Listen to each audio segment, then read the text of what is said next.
Phone tapping వ్యవహారంతో నాకు సంబంధం లేదని మాజీ ఎమ్మెల్యే చిరుమర్తి లింగయ్య తెలిపారు. ఈ వ్యవహారంలో జూబ్లీహిల్స్ పోలీసులు ఆయన విచారించారు. విచారణ అనంతరం పోలీస్ స్టేషన్ ఎదుట మీడియాతో మాట్లాడారు. పోలీసులు అడిగిన ప్రశ్నలన్నింటికీ సమాధానం చెప్పానని అన్నారు. మళ్లీ విచారణకు ఎప్పుడు పిలిచినా వస్తానని ప్రకటించారు. ప్రచార సమయంలో తిరుపతన్నతో మాట్లాడిన మాట నిజమేనన్నారు. ఇక ఈ కేసులో ఇద్దరు వ్యక్తుల నంబర్లు కావాలని అడిగినట్లు తెలిపారు. తనతో పాటు ఇంకా ఎవరికీ నోటీసులు ఇవ్వలేదని చిరుమర్తి లింగయ్య వెల్లడించారు.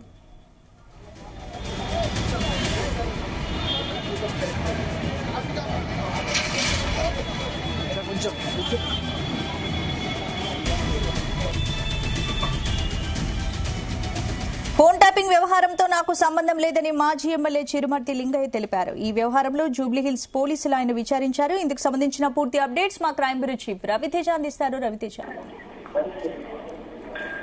ఈ రోజు ఫోన్ ట్యాపింగ్ విచారణ సందర్భంగా నకరికల్ మాజీ ఎమ్మెల్యే జూబ్లీహిల్స్ పోలీసుల ముందు హాజరయ్యాడు.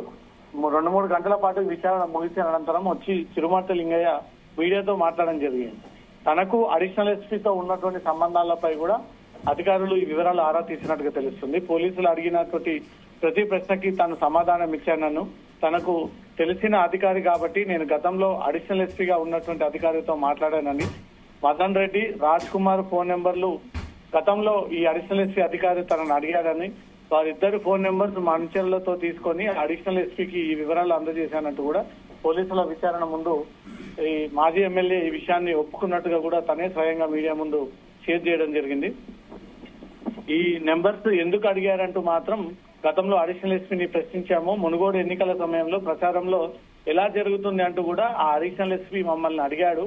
ప్రచారం బాగా జరుగుతుంది నేను అని ఈ విషయాన్ని తనతో మాట్లాడి ఈ ఫోన్ కన్వర్సేషన్ తప్ప మిగతా ఏది కూడా జరగలేదు అంటూ కూడా తను ఈ ఫోన్ ట్యాపింగ్ సంబంధించినటువంటి వ్యవహారం పైన మీడియా ముందు మాట్లాడడం జరిగింది. వేముల వీరేశం అనుచరులు ఫోన్ ట్యాప్ చేశారనేది అవాస్తవం అంటూ మాత్రం ఈ విషయాన్ని తెలియజేస్తా ఉన్నారు. మీడియాలో ఎక్స్పోజ్ అవ్వాలనే ఉద్దేశంతో కొంతమంది నా పైన తప్పుడు కామెంట్స్ చేస్తా ఉన్నారు. ఈ కేసులో ఎప్పుడు విచారణకు పిలిచినా నేను పోలీసులకు సహకరిస్తాను. ఈ కేసుకు నాకు ఎలాంటి సంబంధాలు లేవు. అడిషనల్ ఎస్పీతో మాట్లాడినటువంటి కాల్ లిస్ట్ ఆధారంగానే నన్ను ఈ రోజు అధికారులు క్వశ్చన్ చేశారు.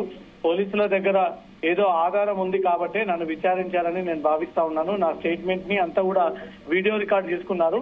పోలీసులు ఏలో నాకు నోటీసులు ఇచ్చినా అన్ని రకాలుగా నేను సహకరించి అన్ని వివరాలు కూడా పోలీసులకు అందజేస్తానంటూ మాత్రం ఈ విషయాన్ని మాజీ ఎమ్మెల్యే మీడియా ముందు మాట్లాడడం జరిగింది. ఈ రకంగా రాష్ట్ర వ్యాప్తంగా ఎక్కడైతే ప్రతిపక్షంలో బీఆర్ఎస్ అధికారంలో ఉన్నప్పుడు వాళ్ళ ఫోన్ ట్యాపింగ్ కి పాల్పడి వాళ్ళ వ్యక్తిగత వివరాలు, వాళ్ళ బిజినెస్ సీక్రెట్స్, వాళ్ళ రాజకీయ పరమైనటువంటి ఈ మీటింగ్స్ పైన దృష్టి పెట్టి ఇవన్నీ బయటికి తీశారు.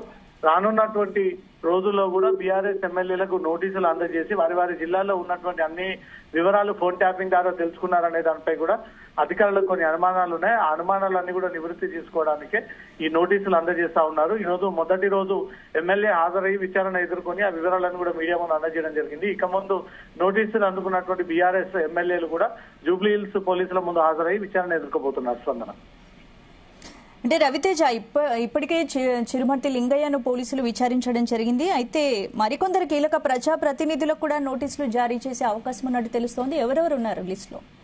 ఈ జిల్లాలో కీలక పొజిషన్ లో జిల్లా ప్రెసిడెంట్లు, నియోజకవర్గ ప్రెసిడెంట్లు, మాజీ ఎమ్మెల్యేలు, గతంలో పనిచేసినటువంటి కౌన్సిలర్లు, బీఆర్ఎస్ పార్టీలో కీలకంగా ఉన్నటువంటి అందరూ కూడా అపోజిషన్ లో స్ట్రాంగ్ గా ఉన్నటువంటి ప్రతి ఒక్కరు ఫోన్ ట్యాపింగ్ కి ఈ రకంగానే పాల్పడి వీళ్ళు ఆ సమాచారాన్ని సేకరించారనే దానిపై కూడా పూర్తి స్థాయిలో జాబితాను పోలీసు అధికారులు సిద్ధం చేసుకున్నారు. ఎవరెవరికి నోటీసులు అందజేశారనేది కూడా అఫీషియల్ గా పోలీసులు ఇప్పటిదాకా ఆ ప్రకటన రిలీజ్ చేయలేదు.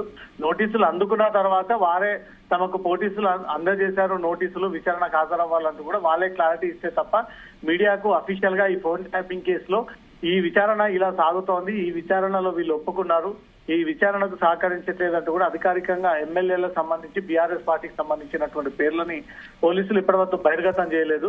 ఇంకా ఎవరెవరికి అందజేశారనే దానిపై కూడా వాళ్ళ విచారణకు వచ్చినప్పుడే ఆ విషయం బయటకు వచ్చేటువంటి ఛాన్స్ ఉంది. ఉమ్మడి నల్గొండ జిల్లా చెందినటువంటి గతంలో పనిచేసినటువంటి 10-15 మంది బీఆర్ఎస్ నాయకులందరికీ కూడా ఈ నోటీసులు అందజేసినట్టుగా తెలుస్తుంది. స్పందన. Right, thank you Raviteja.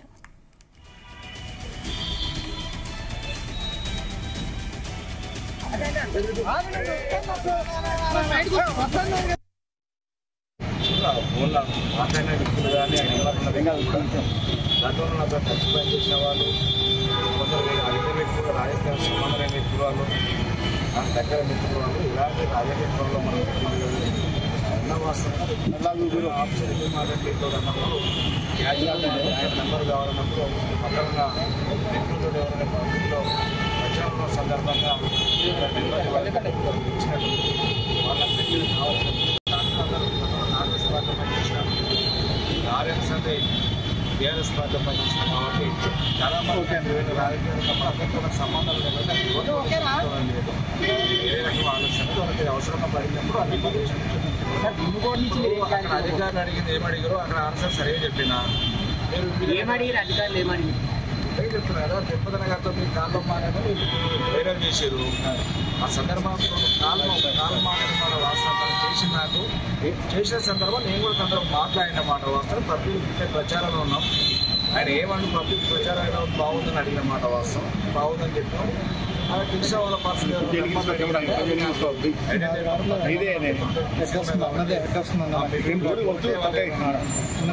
Followers message చేయడం జరిగింది.